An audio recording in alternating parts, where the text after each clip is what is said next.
우리는 우리의 삶이 중요하여서 우리의 현실에 치이다 보면 우리의 삶이 대단한 것처럼 집중될 때가 많으나 우리의 생명보다, 우리의 존재보다 하나님이 더 우선되며 하나님의 영광이 더 우선됩니다. 하나님, 우리가 찬양을 통하여서 하나님을 찾게 하여 주시니 감사합니다.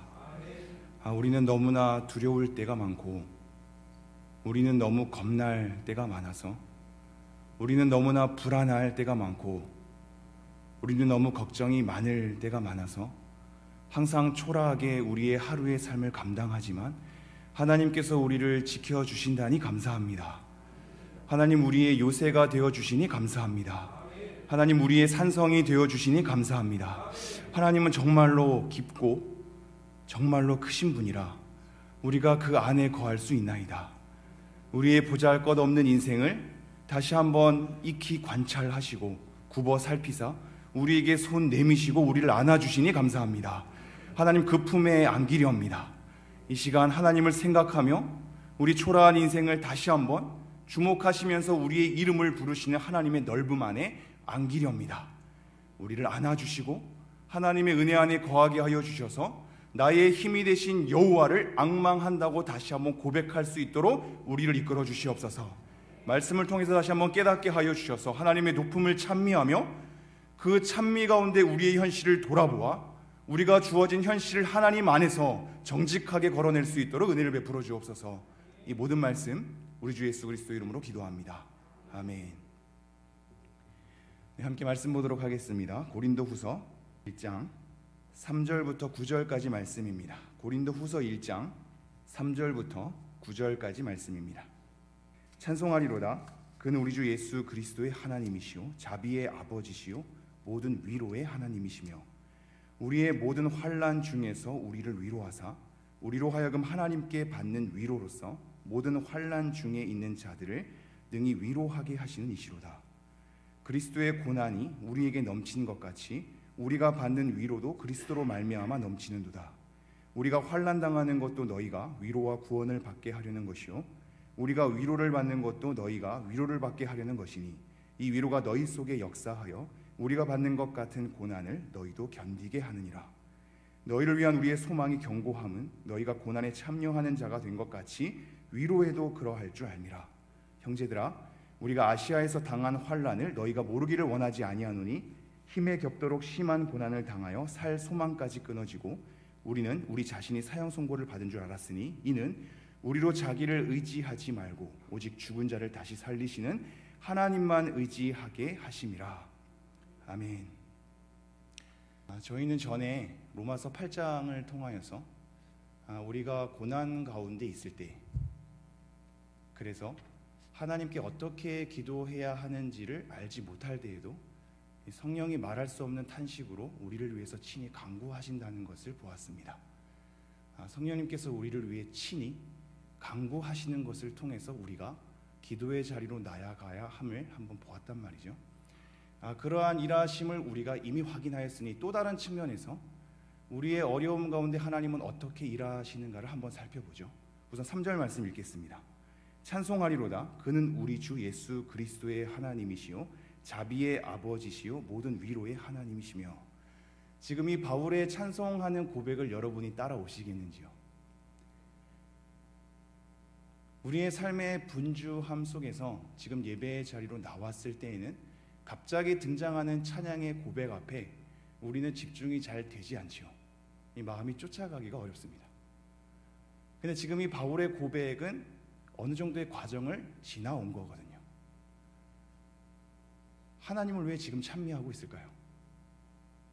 어려움의 과정을 지나와서 그 가운데 우리의 마음을 만지시는 하나님의 위로를 경험했기 때문입니다. 우리가 단순하게 분주하게 우리의 삶을 쫓다가 하나님 찬양하겠습니다, 하나님은 위로의 하나님이시죠, 하나님은 자비의 하나님이십니다로 그냥 마냥 고백하는 것이 아니란 말입니다. 삶의 과정을 지나왔죠. 고난 속에서 괴로운 과정을 지나왔습니다. 하나님이 없는 것만 같은데 그 속에 있는 하나님을 발견합니다. 우리의 고난 가운데 외면하시는 것 같은데 그 고난 가운데 손 내미시는 하나님을 발견하게 된단 말이죠. 그 속에서 하나님의 그 놀라운 섭리를 이해하고 나니 찬양할 수밖에 없죠. 찬송하리로다. 이것에 대한 감격이 쫓아오셔야 합니다. 마냥 입술로 그냥 찬송합니다 라는 고백이 아니라 가슴 깊은 곳에서 하나님의 크심을 경험하고 나오는 소리란 말이죠. 하나님, 제가 하나님을 찬양할 수밖에 없습니다. 왜냐하면 하나님은 자비의 하나님이시고 위로의 하나님이시기 때문입니다. 자비의 하나님이시고 위로의 하나님이시랍니다. 근데 그 앞서 예수 그리스도의 하나님이라고 얘기하죠. 왜 이런 표현을 쓸까요? 예수 그리스도의 하나님이시며 자비의 하나님이시며 위로의 하나님이시라고 얘기합니다. 예수 그리스도의 하나님이시라는 이 맥락을 쫓아오게 될 때 예수 그리스도는 십자가의 보혈, 그 삶 자체가 고난 아니었습니까? 고난을 지나와서 승리가 있는 거거든요. 고난 없으면 영광도 없는 거거든요. 고난의 자리를 지나오는 것이, 예수님께서 이 땅에 오시는 것 자체가, 예수님의 온 삶이 십자가 사건 자체만이 아니라 태어나면서부터 어른으로 성장할 때까지의 모든 과정이 고난이었단 말입니다. 그 고난 가운데 지나와서 하나님을 봅니다. 여러분에게는 예수 그리스도라는 구호가 여러분의 가슴을 뜨겁게 할 수 있을 겁니다. 예수님의 보혈 이러면 여러분이 찬양 가운데 가슴이 뜨거워지죠. 그런데 보다 중요한 것은 예수 그리스도의 그 보혈 때문에 하나님께 대하여는 산자라고 현실을 담아내고 있다는 사실입니다. 하나님께 대하여 살아있는 자거든요. 십자가의 죽음으로, 그 보혈로 우리의 죄를 구원해 주신 예수 그리스도의 현장만이 있는 것이 아니라 그 과정에 있는 것은 하나님께 대하여 살아있는 자로 있게 하려 하십니다. 우리는 하나님께 대하여 살아있는 자거든요. 하나님께 대하여 살아있는 자가 되려면 예수 그리스도의 고난을 지나와야 되는 겁니다. 예수 그리스도가 없이는 하나님께 대하여 살아있는 자가 안 되는 것입니다. 그러니 우리 주 예수 그리스도의 하나님이라고 얘기하죠. 그렇다면 이것은, 내가 하나님을 지금 마주하고 있는 것은 예수 그리스도의 고난을 지나왔기 때문입니다. 고난의 자리를 지나오고 나니 하나님의 위로가 보입니다. 힘겨움의 자리를 지나와 보니 하나님의 영광이 보입니다. 내가 어려움의 자리를 딛고 일어서니 하나님이 얼마나 높으신 분인지를 알겠습니다. 이렇게 얘기하고 있습니다. 그러므로 이어지는 내용이 자비의 하나님, 위로의 하나님이라고 얘기한단 말이죠. 이 자비란 단어는 들어가 보면 창자라는 단어랑 연결됩니다. 단순히 공감 정도가 아니란 말입니다. 오늘날의 세대는 공감을 많이 얘기하죠. 그리고 소통을 많이 얘기합니다. 그런데 피상적으로 그 사람의 처지를 받아주는 것 정도가 아니란 말이죠. 창자의 뒤틀림이 있습니다. 그 사람의 존재를 받아주는 거죠. 상황을 잠깐 이해하는 것 정도가 아니라 그 사람의 깊은 마음의 내면을 받아주는 겁니다. 그래서 창자가 뒤틀리는 거죠. 그 속에서 자비가 나옵니다. 채율이거든요. 그 사람의 처지와 상황을 통해서 그 사람의 존재를 받아주는 것까지 갑니다. 그러니 내 창자가 뒤틀려서 영혼의 자리가 흔들리기 시작하죠. 그러한 자비의 하나님이라는 것은 하나님께서 우리에게 그렇게 다가와 주신답니다. 하나님께서 우리를, 전능한 하나님께서 보잘것없는 우리를 그냥 다 됐다, 내가 모든 것 해결하리라, 나만 따라오면 된다, 이렇게 얘기하지 않죠. 우리의 자리까지 내려오시죠.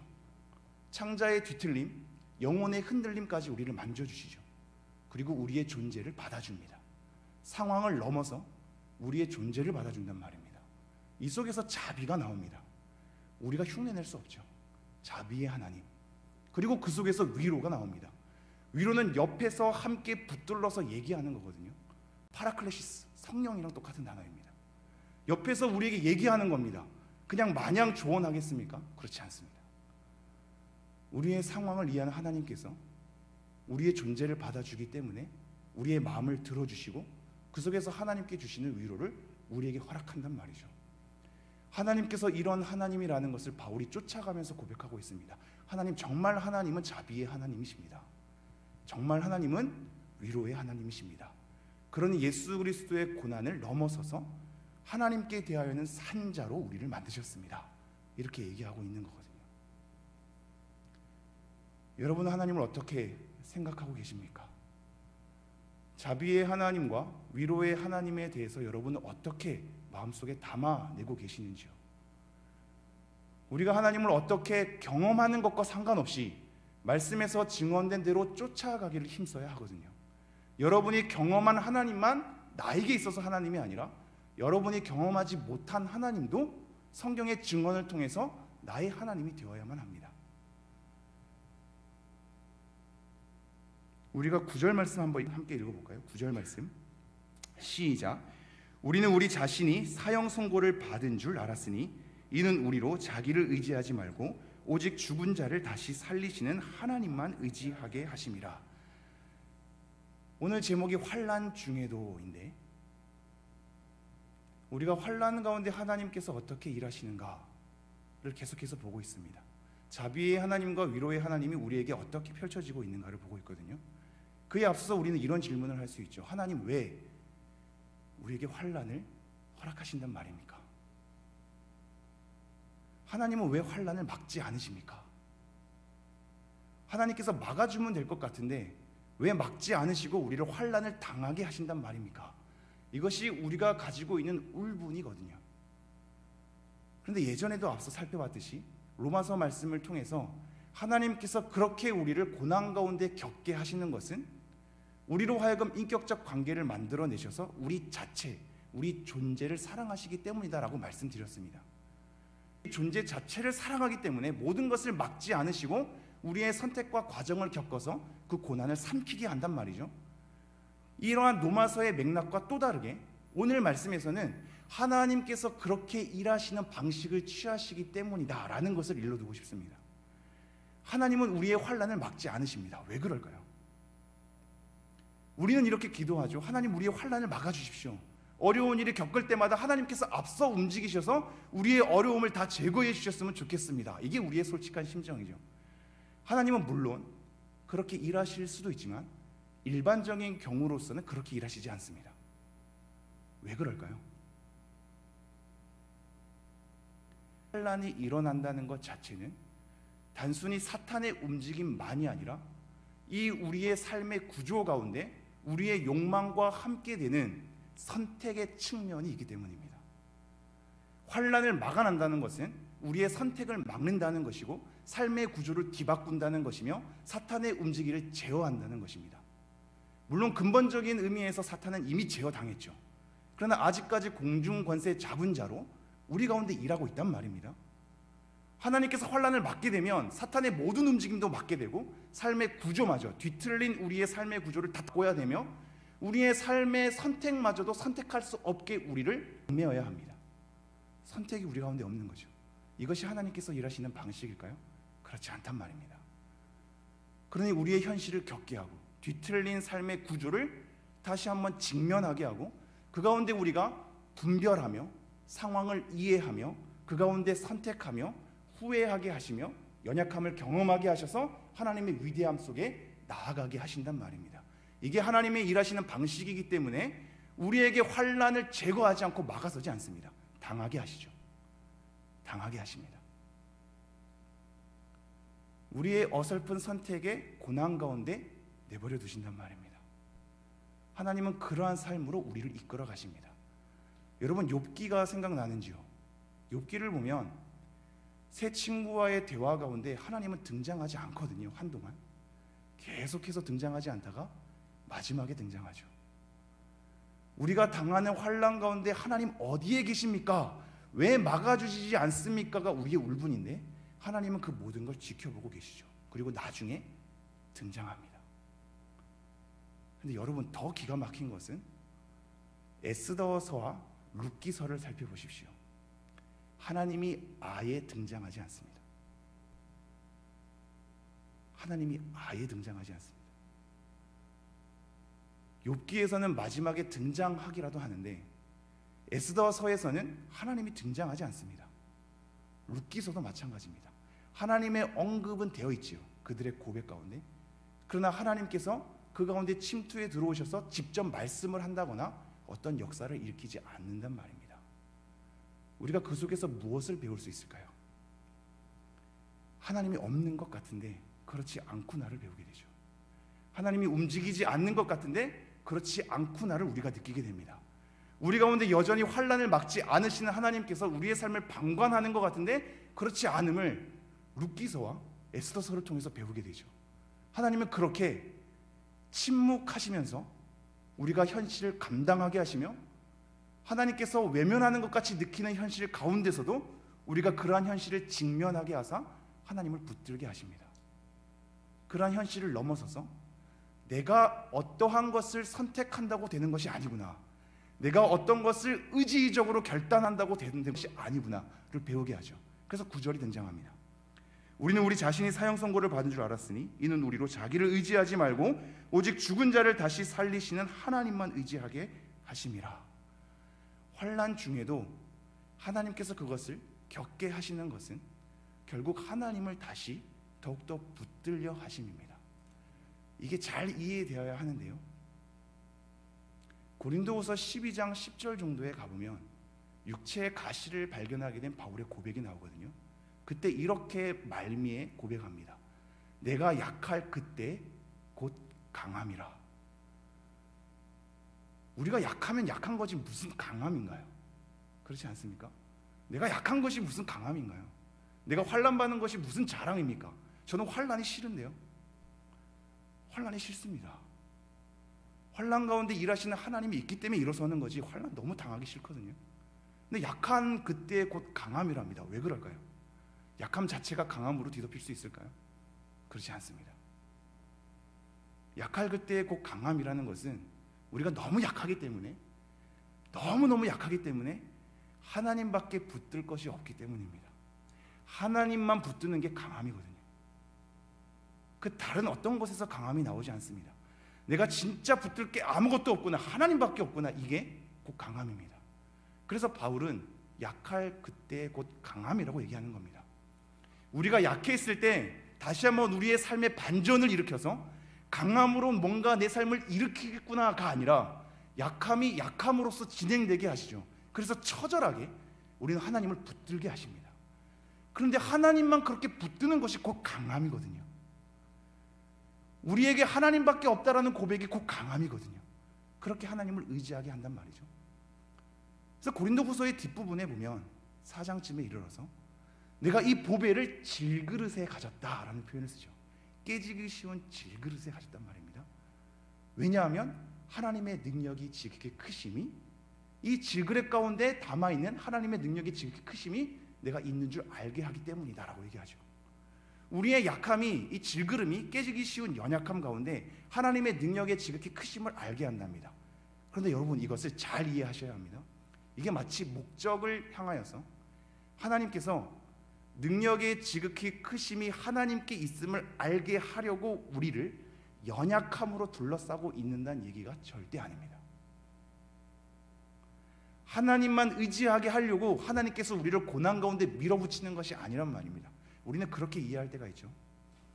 하나님께서 나를 훈련시키기 위해서, 강하게 만들기 위해서 하나님만 의지하게 하려고, 하나님의 능력의 지극히 크심을 알게 하려고 나를 굉장히 연약하게 만들어버리고 나를 질고 가운데 밀어버리는구나 라고 생각할 때가 있죠.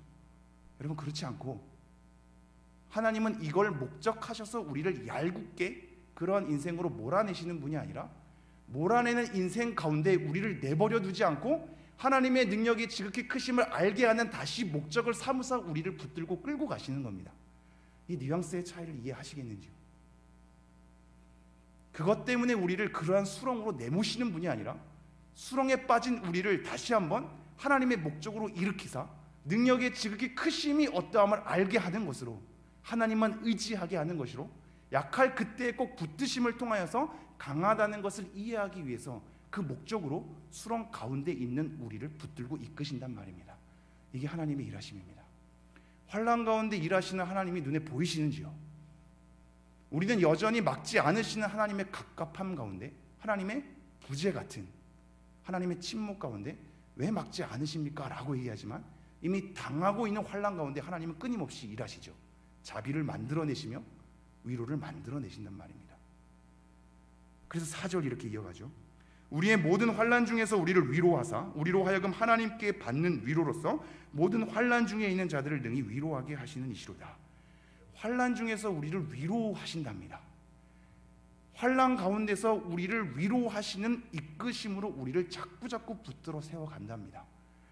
왜 이러한 환난을 당하게 하시는지 우리는 하나님의 그 기쁨을 다 이해할 수는 없는데, 하나님께서 우리가 당할 때마다 목적하셔서 다시 한번 위로를 만드는 것으로 이끌어 가시죠. 그러고 나서 어떠한 일을 하시냐? 우리로 하여금 하나님께 받는 위로로서 모든 환난 중에 있는 자들을 능히 위로하게 하시는 이시로다. 여러분이 하나님의 일하심들이 눈에 들어오십니까? 하나님의 오묘한 일하심이죠. 우리가 도저히 쫓아가기가 어렵네요.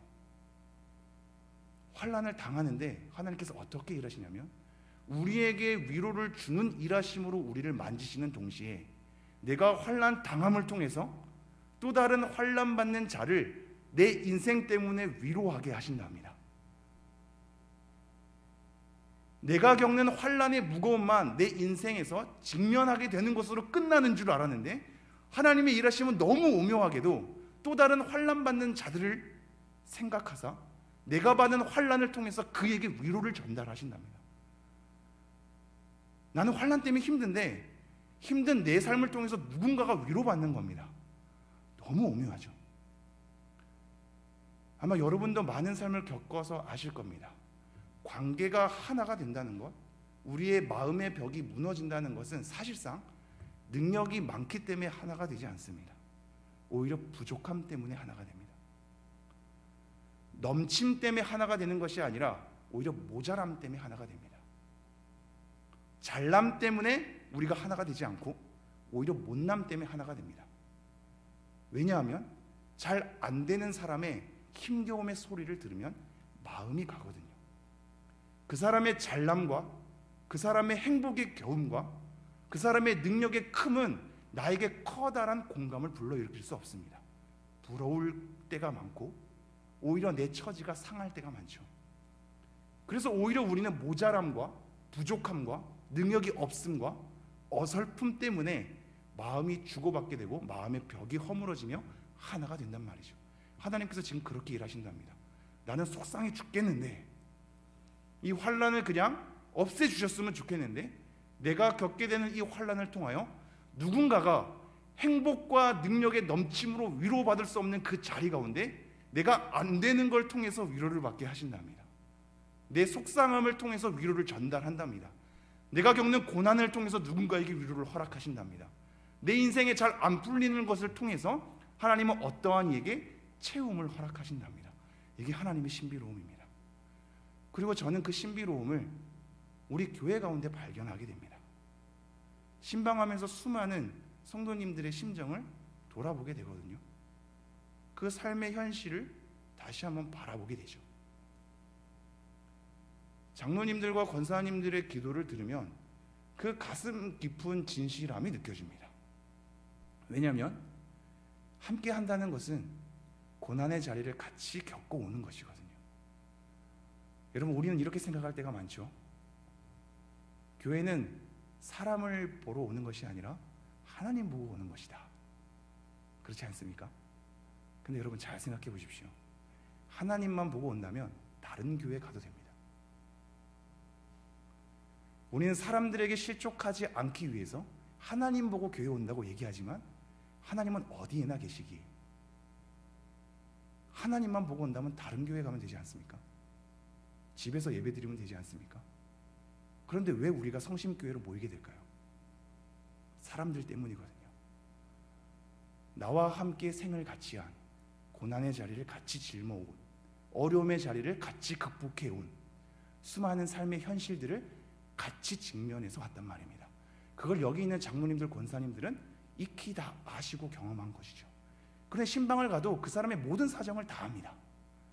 어려서 어떤 일을 겪었고 어떻게 결혼했으며 어떻게 자녀 때문에 마음에 근심이 있었고 어떻게 그 과정을 겪어오는지 장로님들, 권사님들은 다 아시죠. 그러니 함부로 얘기하시지도 않죠.